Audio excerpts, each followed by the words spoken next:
premiers mots du tout nouveau Premier ministre de la République du Sénégal.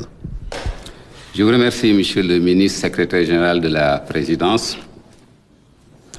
Je voudrais tout d'abord remercier Dieu le Tout-Puissant pour ses grâces infinies à mon endroit.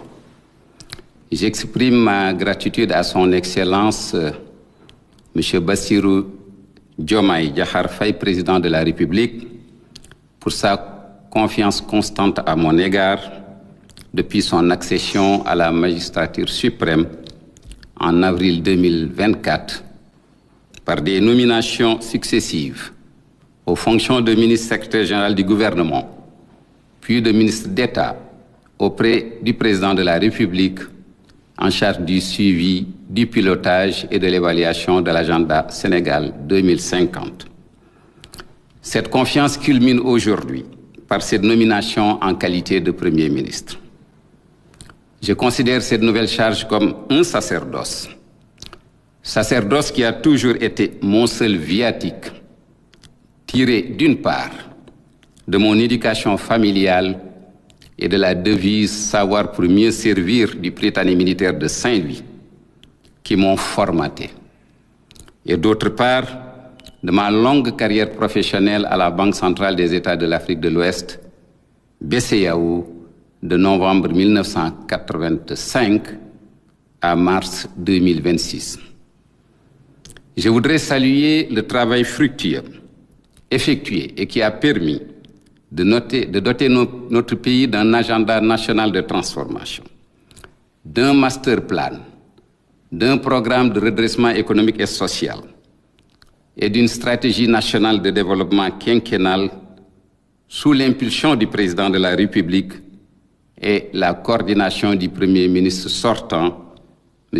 Ousmane Sonko, en ma qualité de ministre secrétaire général de gouvernement, puis de ministre d'État sous l'autorité du président de la République. Je voudrais souligner l'importance que le président de la République attache au devoir de mémoire vis-à-vis de tous ceux qui se sont sacrifiés, dont certains au péril de leur vie, pour les alternances démocratiques au Sénégal et plus récemment celle de 2024. Je démarrerai ma mission sur une bonne base, à savoir les réalisations du gouvernement sous les orientations du président de la République, notamment dans la déclinaison et la mise en œuvre de la vision Sénégal 2050, la reddition des comptes et divers autres domaines maintes fois rappelés en Conseil des ministres et lors des interventions solennelles de M. le Président de la République.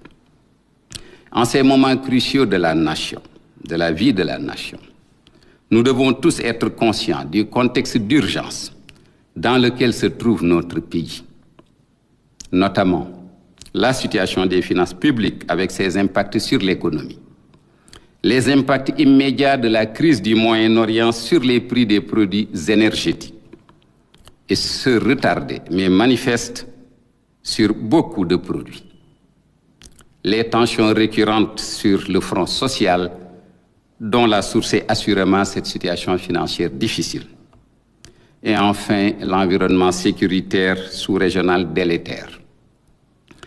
Je rappelle que toutes les orientations de politique publique obéissent à un seul référentiel, l'agenda Sénégal 2050, dont la vision est un Sénégal souverain, juste et prospère, ancré dans des valeurs fortes.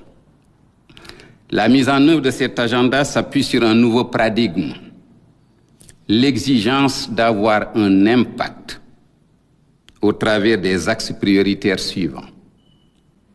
Premièrement, il nous faut résoudre les difficultés des Sénégalais. Deuxième axe, le djoub djoubal djoubanti dans toutes ses composantes, qu'elles soient sociales, territoriales, comme pour la gouvernance. Et enfin, la souveraineté économique, géostratégique et culturelle. Le Sénégal est à un tournant. Cela appelle à une mobilisation de la nation autour de cet agenda. Sénégalais d'ici et d'ailleurs, jeunes, femmes, ruraux, citadins, société civile, autorités religieuses et coutumières. Tout ceci se fera avec l'exigence de maintenir notre engagement africain est notre label d'une référence en Afrique en matière de cohésion nationale et de défense de la démocratie. Il ne s'agit point d'un changement de cap dans les engagements de transformation systémique du Sénégal. C'est plutôt un changement de méthode dans la cohérence institutionnelle et de l'action gouvernementale voulue par le chef de l'État, en veillant à la fidélité aux engagements du projet, impulsé par tous ceux qui se sont mobilisés autour du programme Diomaye Président avec comme socle le PASTEF. Je voudrais par ailleurs rassurer le secteur privé local, les partenaires techniques et financiers et les investisseurs étrangers. Le Sénégal est un pays sûr et fiable et entend le rester.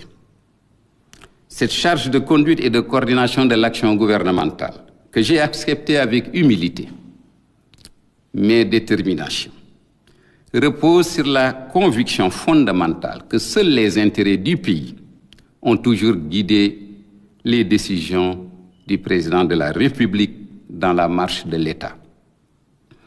Je termine mes propos en réitérant au président de la République et en formulant l'engagement solennel d'inscrire mon action de conduite et de coordination de l'action gouvernementale dans la loyauté vis-à-vis de son autorité, conférée par le peuple sénégalais et les intérêts ultimes de ce peuple.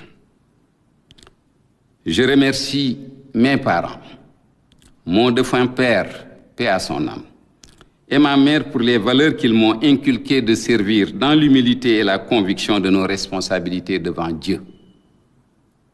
Dieu qui dit ceci: et craignez le jour où vous serez ramenés vers Allah. Alors chaque âme sera pleinement rétribuée de ce qu'elle aura acquis et ils ne seront point lésés. Je sollicite vos prières, que Dieu veille sur le Sénégal et ses dirigeants. Salaamu aleykum mbokk yi. Dama bëgg li may njëkke mooy